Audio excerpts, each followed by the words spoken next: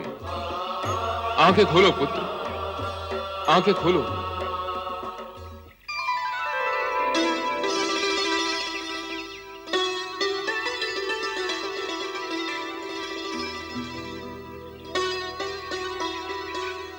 प्रभु, मेरे भोलेनाथ।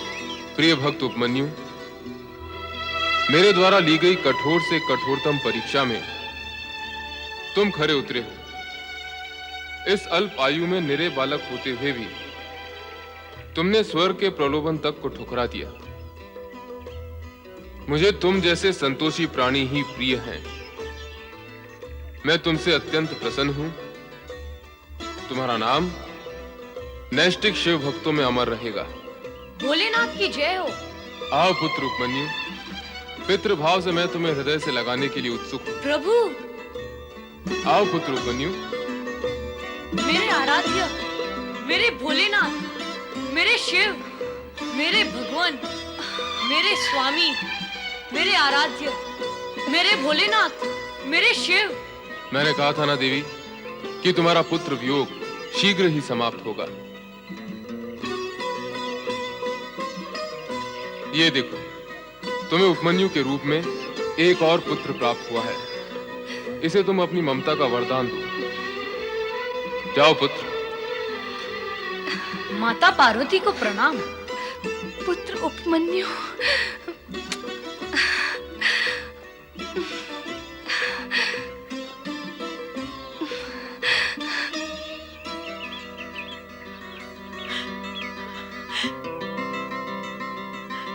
पुत्र उपमन्यु, पुत्र। माँ, कहाँ था रे तू?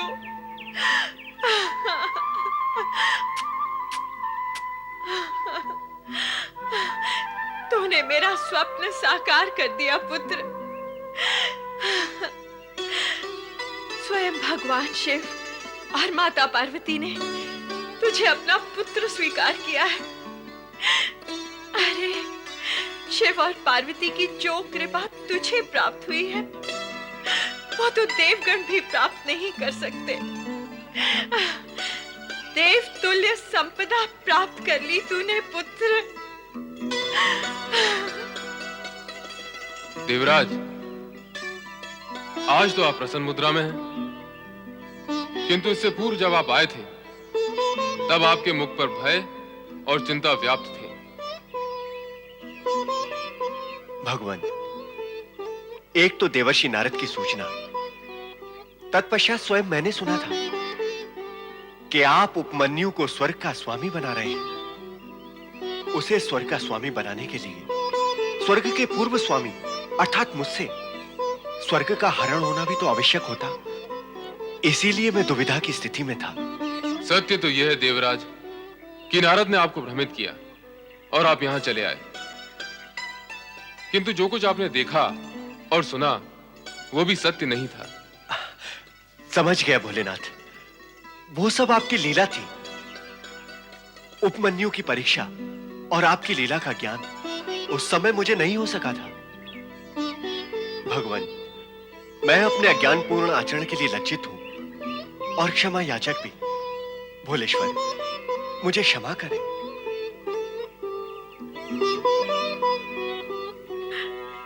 माता पार्वती और भगवान शिव को मेरा प्रणाम। भगवान, मेरे पुत्र उपमन्यु ने दरिद्रता में जन्म लिया और दरिद्रता में ही पला। इसने घोर कष्ट सहे हैं दीनानाथ। सुख के नाम से तो कभी इसका परिचय ही नहीं हुआ। दूध पीने की इसकी इच्छा मैं कभी पूरी नहीं कर सकी। भगवान, देविका, तुमने अपने पुत्र से कहा था कि शिव की आराधना करने से उसे दूध का सागर प्राप्त होगा। तुम्हारी इसी वाणी को सत्य प्रमाणित करने के लिए हम इसी समय उपमन्यु को क्षीर सागर प्रदान करते हैं, जो कभी भी समाप्त नहीं होगा। आओ मेरे साथ। इस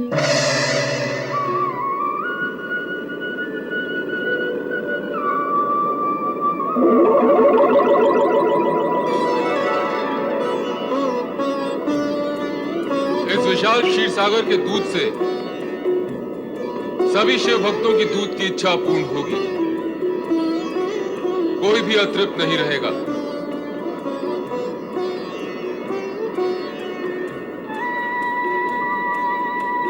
पुत्र, मैं तुम्हें अक्षय वरदान देती हूँ कि तुम चिर कुमार रहकर शिव भक्ति तथा ज्ञान के प्रकाश द्वारा जन जन में भक्ति और सद्भावना का प्रचार प्रसार करते रहोगे।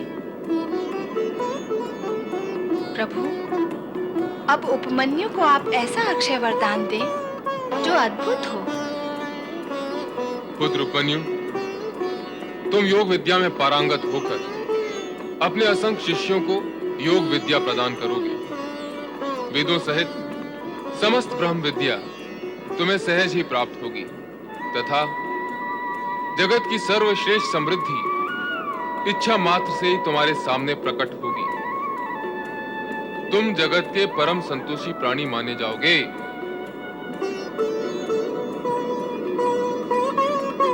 प्रभु, आपकी कृपा के अतिरिक्त अन्य मुझे कुछ भी इच्छा नहीं है। ओम नमः शिवाय।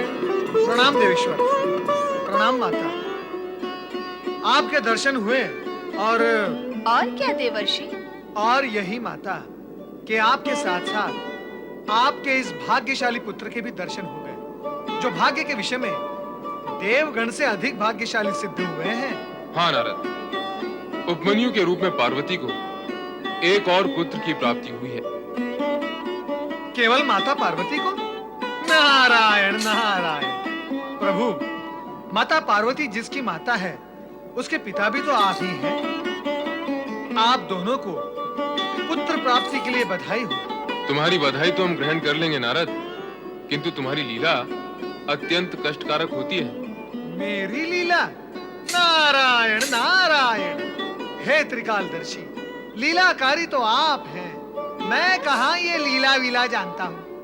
जानते ही नहीं, तुम लीलाएं करते भी हो। तुमने हमारा इंद्र रूप देखकर इंद्र को भयभीत कर दिया था। देवराज इंद्र की सभी इंद्रियां डामाडोल हो गई थी।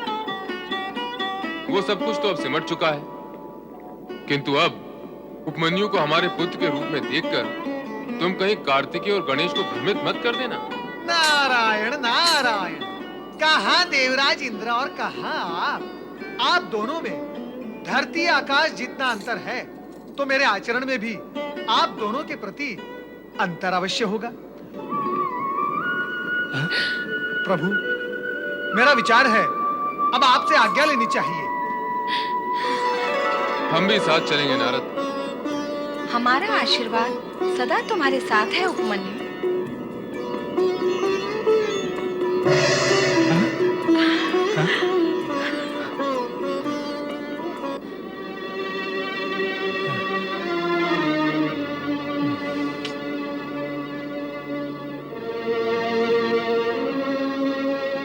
हमें क्षमा कर दो बहन।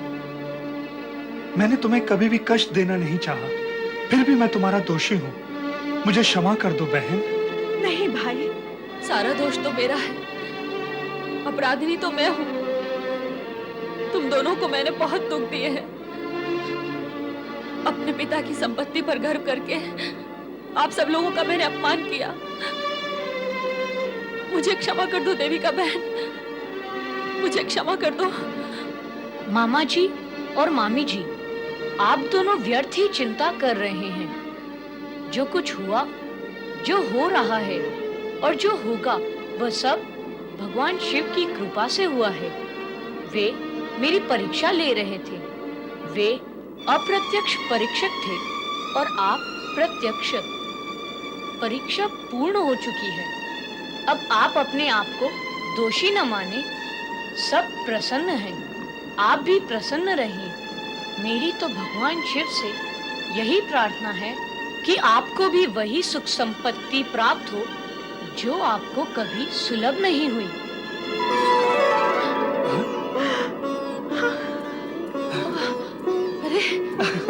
आज्ञा।